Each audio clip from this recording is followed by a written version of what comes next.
तुम्हाला चिवताई आणि कावळे दादाची गोष्ट माहिती आहे ना? चिवताई नेहमी म्हणते, थांब माझ्या बाळाला आंघोळ घालू दे वगैरे वगैरे वगैरे, आणि ती काय दार कधी उघडतच नाही. बायकांचं पण असंच असतं.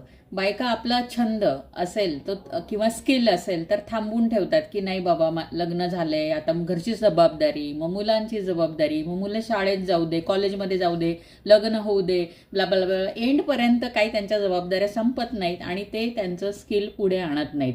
म्हणूनच कंटेंट रायटिंग हे स्किल आहे जे तुम्ही घरी शिकू शकता आणि त्याचं प्रॅक्टिस केलं की तुम्हाला पुढे संधी मिळू शकतात. तुम्ही लिखाणाविषयीच्या बऱ्याच गोष्टी कंटेंट रायटिंगच्या माध्यमातून पुढे आणू शकता.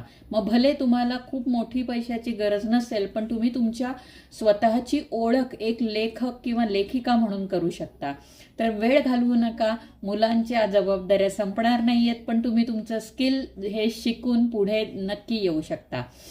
मराठीत कंटेंट रायटिंग शिकायचं असेल तर जरूर मला आजच व्हॉट्सअप करा आणि वर्कशॉपची चौकशी करा. थँक्यू.